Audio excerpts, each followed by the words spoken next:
Greetings everyone, my name is Etterville, and welcome back to my Let's Play of Starward Rogue. During the last part, I completed up to the majority of floor 7, and I ended in this room. Now, as you may have noticed, most of the floor is already completed, and there were 10 rooms that were not completed before, but I completed now. Well, what ended up happening was I recorded a part where I went through all those 10 rooms, but for some reason the video footage got corrupted, and it's not recoverable. Well, you didn't really miss much. I purchased the autocannon drone from here. I got about 43 credits, restored up most of my health, increased my max health capacity up to 31, especially thanks to that certain upgrade which sometimes grants me twice the health shards instead of 1. So my max health for this mech is the 3rd highest in my history of playing this game. I think the mech with the highest max HP count was the Humble Mech with 36, although I will need to double check in post. So you didn't really miss much. I also fought a mini boss over here, but it wasn't much. At least I have a certain backups. I've made a backup save just in case I fail again, so I can replay the final boss fight in case the recording fails again. So let's purchase the burning drone. And let's go teleport all the way back over there and fight the final boss. Like I said, you didn't really miss much, it was just more of these rooms where I had to fight all of these enemies. Let me just quickly run past it so you know what I had to face, at the very least. Oh, nah, you didn't really miss much, it was just a few large rooms of enemies, and we've seen a bunch of these already throughout the Let's Play, so you didn't really miss much.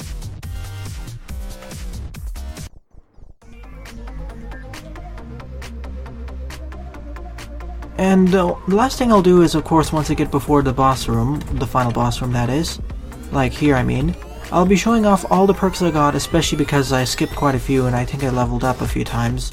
I plus have a lot more key cards that sadly won't be useful. I will be saving up all my credits for the credits to missile converter. Alright, here's a slow walkthrough of everything I got. The second chance ability may be useful in the final boss fight, just in case I die. I haven't really died once before with second chance on, so I wonder what it specifically will do. I suppose it will restore my HP up to full, but will it restore all my shields as well as my energy or something? Okay, here's everything else. But otherwise, overall, from continuing all these 3 parts and the parts that I did skip, or the one that was off video footage, I would say my run with the Rex Mechs was pretty good. The first half didn't really focus on the missiles, but it certainly wasn't as difficult as the Alpha Mech run in the previous few parts. That one got a bit crazy near the beginning, especially due to all the forced mini-boss encounters and bad enemy encounters. But this one felt a lot more steady, and especially after the first half of the run, it got a lot better, because I got a lot more missile upgrades, as well as almost all of the perks I could get from leveling were pretty good. Plus I got some pretty good weaponry like the Hornet's Nest, torpedo cannon, triple missile launcher, and railgun module. To be fair, the alternative to the missile launcher, which was the guided missiles, that was also pretty good. If I just had the regular missile launcher, this mech wouldn't be as good, but because I have the triple missile launcher and I got it really early, it really bolstered my run. Although I wish I got a few more missile upgrade perks near the beginning. The torpedo cannon was always a nice mainstay, and I always kept it, and the Hornet's Nest was also a very good upgrade. And I have 4 mechs, not as much as the Alpha Mech, but I think I have enough to fight Terminus. So let's cross our fingers and hope this works out.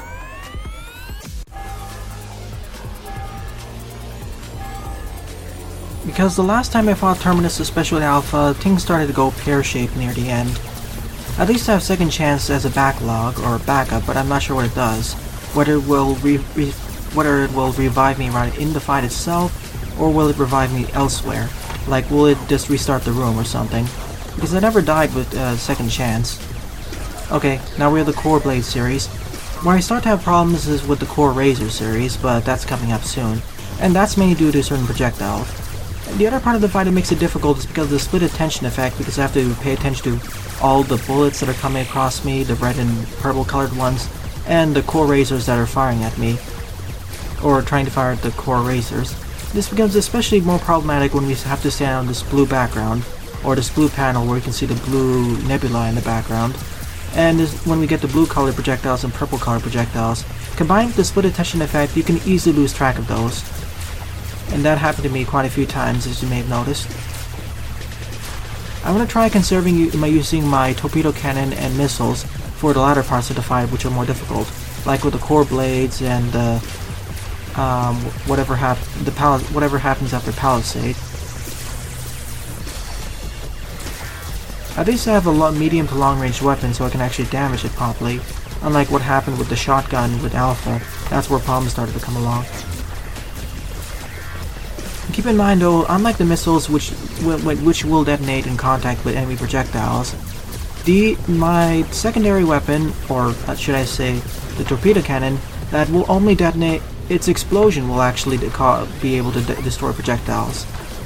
Oh, yikes. That was my fault. I got trapped. Rule number 1 with fighting the core blade, make sure not to get trapped against the wall, and I still took another hit of damage, not good.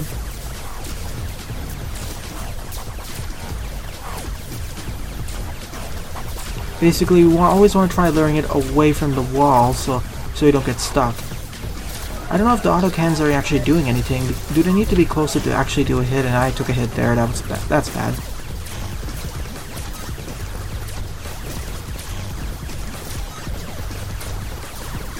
But let's hope that my fortunes favor me this time.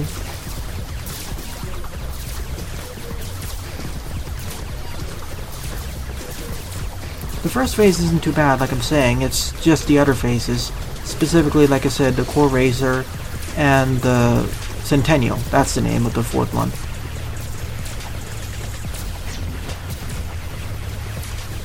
It's when it fires all these spread shots is where things get a bit awry or scary, because if you get too close to it, you can easily get this whittled down. Okay, now my autocannons are working. Ah, whoa. Sorry, health is much more precious to me than anything else, so I had to use a missile there. Alright, here's the second phase where things get more problematic with these core racers. I want to quickly take care of one of them because the other one who keeps firing at me causes a lot of problems, especially because of all the other projectiles being fired by Terminus too as support.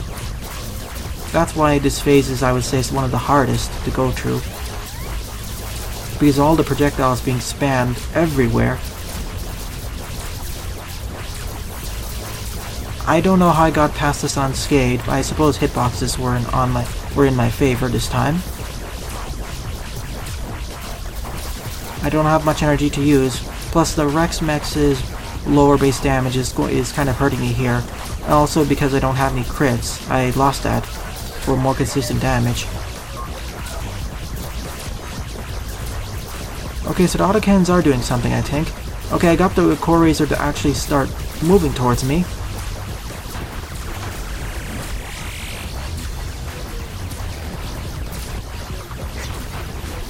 Ow. Wait a minute. Why do I have shields again? Oh, wait a... yeah, why do I have 2 shields again? I thought I lost it. Oh, I think it's that upgrade which grants me X% chance of regaining my shields upon destroying an enemy. I think it procced twice or something. Can I get across? Okay, thank you. I really don't want to go in contact with that boss. I think it's instant death. Judging from most other games, or at least shooter games or side-scrolling shooters, or from my time in Drifting Lands, I'm really hesitant of ramming into enemies because this usually results in instant death to me. I wonder if there are any other games where there's a limit of how much contact damage you can take from bosses or really big enemies. I'm really thankful that oh, I lost my shield though. I must have took a hit somewhere.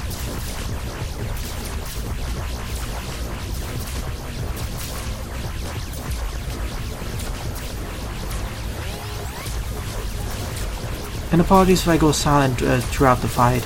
It's when I really want to focus on something.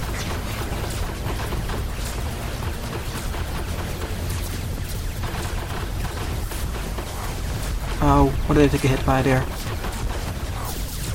Okay, that's it. I got it. Now on to the next one. When I get down to about 3 missiles, I'll use my credit to missile converter. Okay, Palisade. That's the one where I have to dodge and weave through all these palisade walls. Unlike the real palisade boss fight, At least I can actually shoot through these walls. Because in that boss fight I didn't have that luxury. And I had to just destroy these blocks in order to actually shoot between them. Thankfully my hitbox is a lot smaller thanks to other game design. Ow, I just walked into that one though.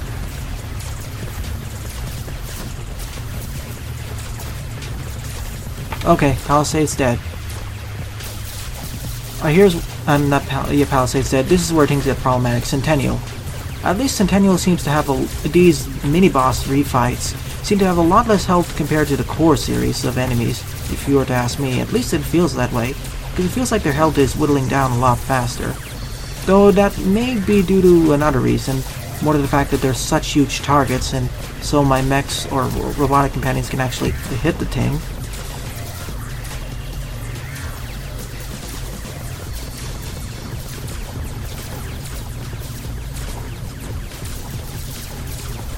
And I use my credit converter there.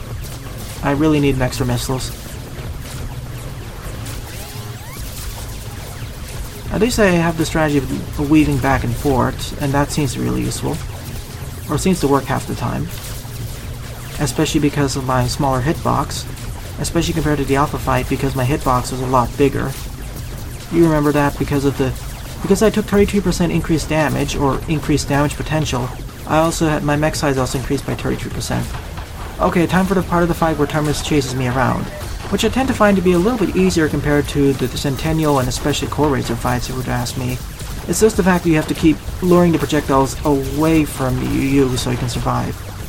Basically, you just need to circle strafe around the room so you don't get drenched in projectiles everywhere, and conserve your missiles.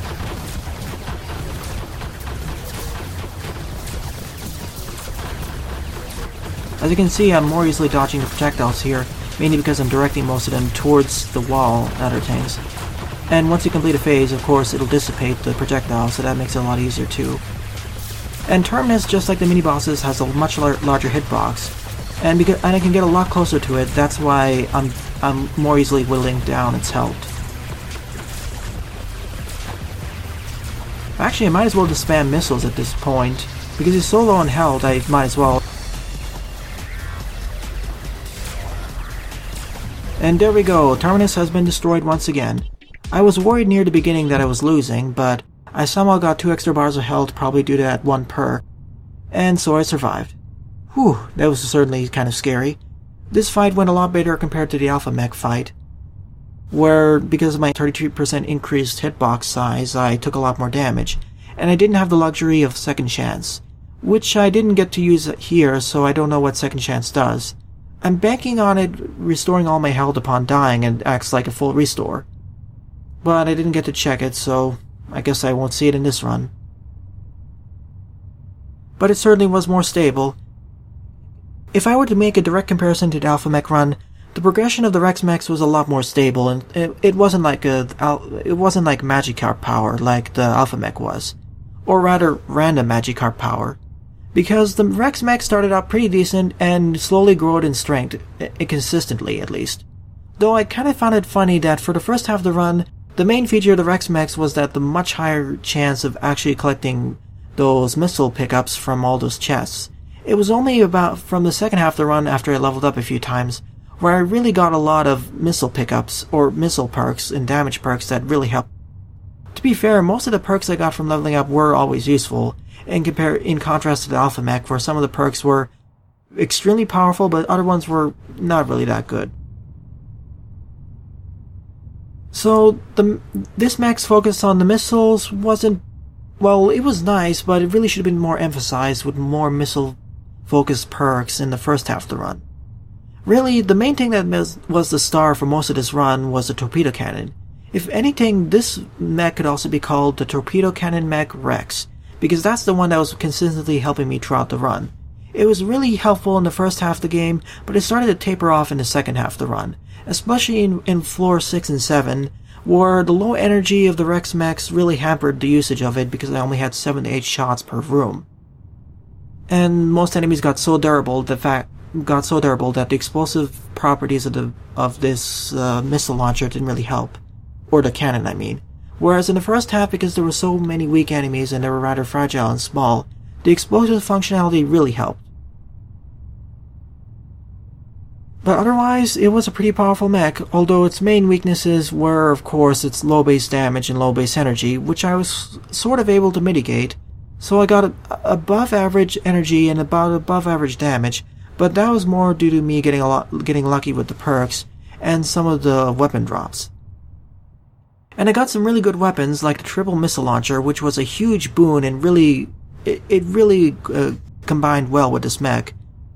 It really supported the playstyle of the missile mech, and the fact that I got it early really helped as well. Not to mention, I had the needle cannon as well as a few other primary weapons that really boosted it over the standard minigun.